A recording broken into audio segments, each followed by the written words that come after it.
మీలో ఎంతమందికి ఒక రోజున మీరు నిద్రలేవగానే ఏ కారణం లేకుండానే మీకు చిరాగ్గా అనిపించింది? కారణం లేకుండానే. అది సంవత్సరంలో 2-3 సార్లు జరిగినా సరే, అలా అయితే మీరు నిద్రపోయే ముందు ఒక పనిని తప్పకుండా చేయాల్సుంటుంది. ఇది చాలా చాలా ముఖ్యం. ఎందుకంటే మీకు తెలియకుండా మీరిది అర్థం చేసుకోవాలి. మీరు నిద్రలో ఎన్నో సానుకూల అంశాలు, ప్రతికూల అంశాలను కూడా పోగు చేసుకోగలరు. ప్రియమైన లేదా అప్రియమైన విషయాలను కూడా మీరు నిద్రలో చాలా సమర్థవంతంగా, నిరంతరాయంగా నిలుపుకోగలరు. మీరు పగలు కూడా ఇది చేయగలరు, కానీ వాటికి అంతరాయాలుంటాయి. అంత సమర్థవంతంగా ఆ పని జరగదు. కానీ మీకు ఒక రకంగా నిద్రపోయి ఒక చెప్పలేని చిరాకుతో నిద్రలేచే అలవాటుంటే మాత్రం అది ఏ కారణం లేకుండా, దాని అర్థం మీరు రాత్రిపూట విషయాలను చాలా చక్కగా గ్రహిస్తున్నారన్నమాట, చెడు విషయాలనే. ఇది కేవలం మానసికమైన చిరాకు గురించి మాత్రమే కాదు, కాలక్రమంలో ఇవి శారీరక సమస్యలు కూడా కలగజేస్తాయి. దీన్ని మీ జీవితం నుంచి తీసివేయడం ఎంతో ముఖ్యం.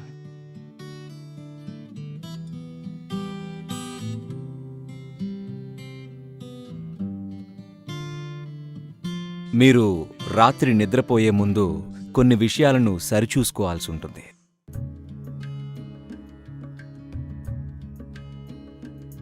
మీరు మాంసం ఇంకా ఇతర రకాల ఆహారాలు మీ నిద్రకి కనీసం 3-4 గంటల ముందు తీసుకోవడం మంచిది.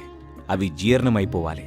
పడుకునే ముందు కొన్ని నీళ్లు తాగి పడుకుంటే మీ సమస్య తీరిపోవటం మీకే తెలుస్తుంది. It gets taken care of just like this. ఇంకొక సులువైన విషయం ఏంటంటే స్నానం. నిద్రపోయే ముందు మీరు స్నానం చెయ్యండి. అది చాలా మార్పు తెస్తుంది. చలికాలంలో చన్నీళ్ల స్నానం కొంచెం కష్టం కావచ్చు. అందుకే గోరువెచ్చని నీళ్లతో చేయండి. రాత్రుళ్ళు వేడి నీళ్లతో స్నానం చేయకండి. గోరువెచ్చగా చేయండి. అవి మీకు కాస్త చురుకుదనమిస్తాయి. మీకు నిద్ర పట్టదేమో అనిపిస్తుంది. పర్వాలేదు, మీకు ఒక పావుగంట లేదా అరగంట తర్వాత నిద్ర పట్టచ్చు. కానీ హాయిగా నిద్రపోతారు. ఎందుకంటే స్నానం కొన్నిటిని పోగొడుతుంది. స్నానం చేసినప్పుడు మీ శరీరంలోని మలినం ఒక్కటే కాదు శుభ్రమయ్యేది. మీరు గమనించారా? ఎప్పుడైనా మీకు ఒత్తిడిగా ఉన్నప్పుడు మీరు స్నానం చేసి వస్తే మీకు భారమంతా దిగిపోయినట్టు అనిపిస్తుంది కదూ? గమనించలేదా? అంటే ఇది కేవలం శరీరం శుభ్రం చేసుకోవడమే కాదు, ఎన్నో జరుగుతాయి.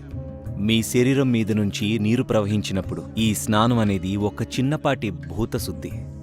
ఎందుకంటే మీ శరీరంలో 70% నీరే కాబట్టి మీరు దానిపై నీటిని ప్రవహింపజేస్తే ఒక రకమైన శుద్ధి జరుగుతుంది. అది శరీర శుద్ధి కన్నా ఎంతో అతీతమైనది. మీరు చెయ్యాలనుకుంటే ఒక దీపాన్ని వెలిగించండి. ఏదో ఒక సేంద్రియ నూనెతో దీపం పెట్టండి.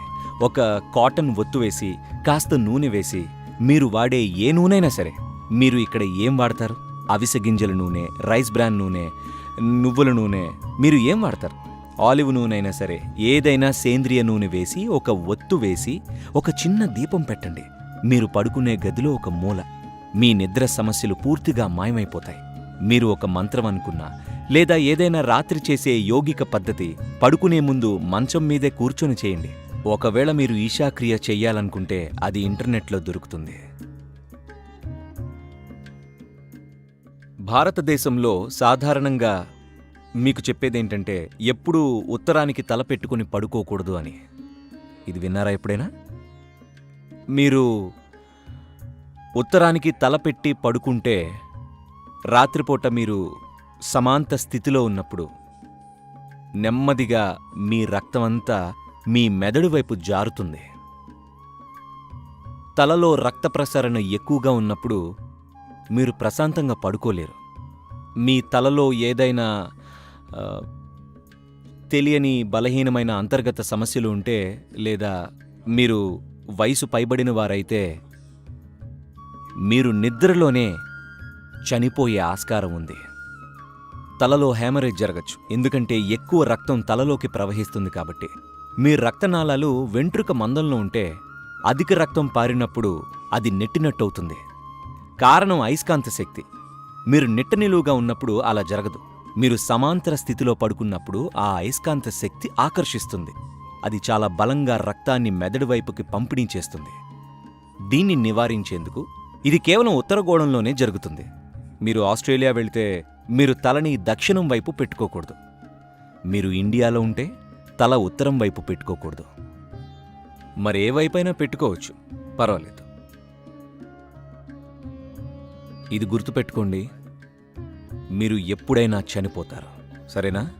కేవలం మాటల్లోనే కాదు, నిజంగా ఇప్పటికిప్పుడు మీరు చనిపోవచ్చు.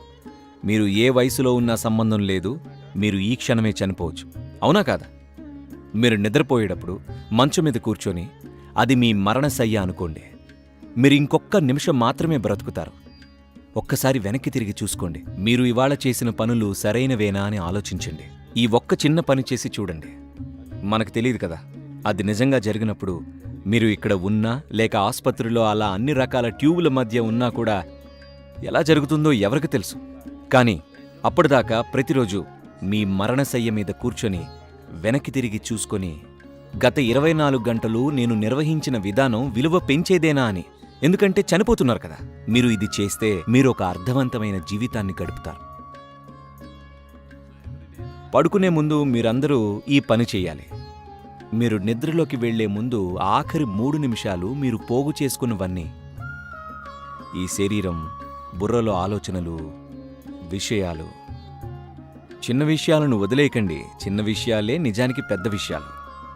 చాలామంది వాళ్ల దిండుని దాచుకొని ఉంచుకోవడం నేను చూశాను. ఇలా వాళ్ళకది చాలా ముఖ్యం అని తెలుసా మీకు?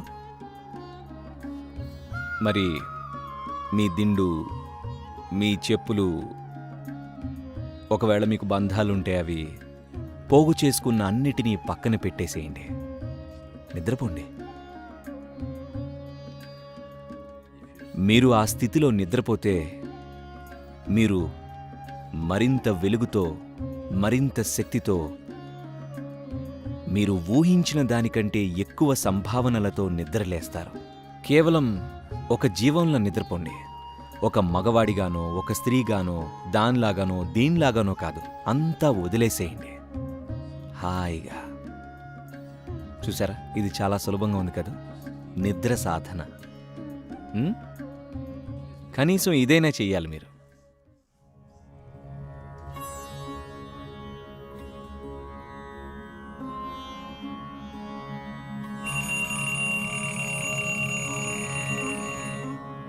ప్రతిరోజు మీరు ఏ రకమైన శబ్దాలతో నిద్రలేస్తారు అనే విషయం మీ రోజు పరిస్థితిని, మీ జీవిత పరిస్థితిని ఎన్నో రకాలుగా నిర్ణయిస్తుంది. ఒక అలారం గంటతో మీరు మేలుకోవడం మీ జీవితాన్ని నడిపేందుకు సరైన పద్ధతి కాదు. మీకు ఒక సహాయం అవసరమైతే మీ శరీరం ఉన్న పరిస్థితి ఏంటంటే, మీరు తినే ఆహారం, మీరు చేసే ఆలోచనల తీరుతెన్నులు బట్టి మీరు ఎంత హుషారుగా మిమ్మల్ని మీరు నిర్వహిస్తున్నారు అనే దాన్ని బట్టి మీకు ఎంత నిద్ర కావాలో నిర్ణయం అవుతుంది.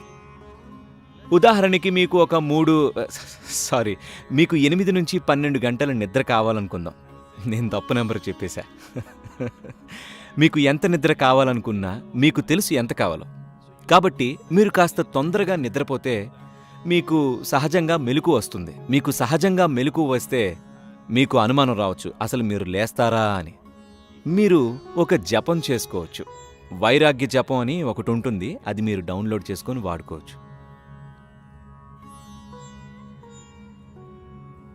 శారీరకంగా మీలో అతి ముఖ్యమైన భాగం మీ గుండె. అది ఒక పంపిణీ కేంద్రం.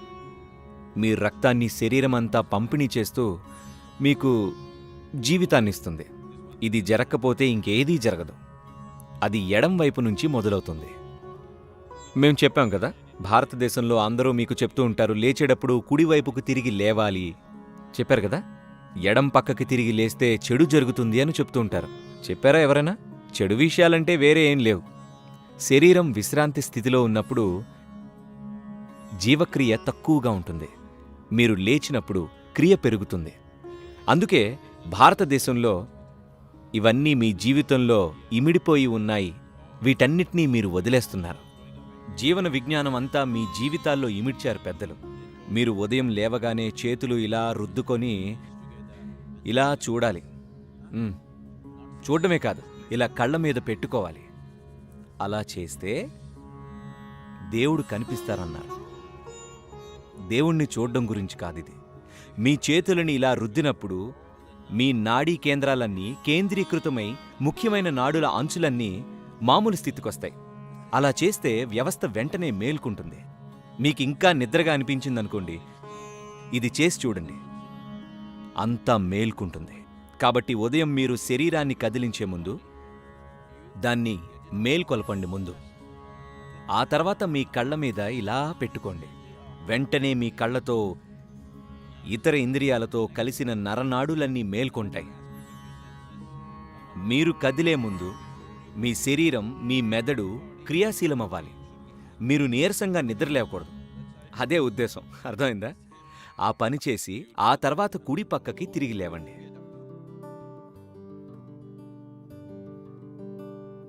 ఇవాళ మనమందరం నిద్రపోతే రేపు ఉదయానికి సుమారు 2.5 లక్షల మంది ఇక నిద్రలేవరు.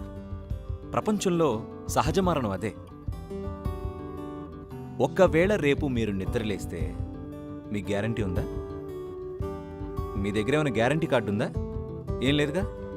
ఒకవేళ మీరు నిద్రలేస్తే ఈ ఒక్క పని చేయండి. నేను చెప్తున్నాను, మీ ఆధ్యాత్మిక ప్రక్రియకి మొదటి మెట్టుగా రేపు ఉదయం మీరు నిద్రలేవగానే మీరు పరీక్షించండి, మీరు బ్రతికి ఉన్నారా చనిపోయారా అని.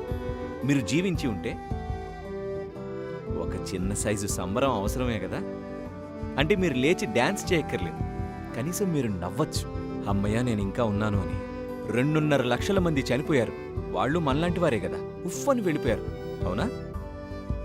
మీరు ఎక్కడ చూసినా వారు ఉండరు. నేను మాత్రం ఇక్కడే ఉన్నాను, ఇంకా సజీవంగా. ఒక పెద్ద నవ్వుతారా? నేను మేనేజ్మెంట్ క్లాస్ చెప్తున్నానా? ఒక 2.5 లక్షల మంది చనిపోతే కనీసం 30 లక్షల మంది వాళ్ళ దగ్గర బంధువుల్ని పోగొట్టుకుని ఉంటారు. మీకు కావలసిన 4-5గురిని చూసుకోండి, వాళ్ళు కూడా ఇవాళ జీవించి ఉన్నారా లేదా అని. మరో పెద్ద చిరునవ్వు. హలో, నవ్వుతారా నవ్వరా? బతికే ఉన్నారు. అలా కాదు. ఇప్పుడు ఒకవేళ మీ తలకి గన్ను పెడితే మీకు హాయిగా ఉంటుందా? ఉండదుగా. మీరు భయపడిపోతారు. అంత విలువైనది జీవించి ఉండడం అంటే, అంత ముఖ్యం మీరు జీవించి ఉండడం అనేది. రేపు ఉదయం 2.5 లక్షల మంది చనిపోయినా కూడా మీరు ఇంకా బ్రతికే ఉన్నారు. ఒక చిరునవ్వు నవ్వడానికి ఆ కారణం చాలదా చెప్పండి? పైగా మీకు కావలసిన వారందరూ కూడా జీవించే ఉన్నారు. ఇంకొక పెద్ద చిరునవ్వు.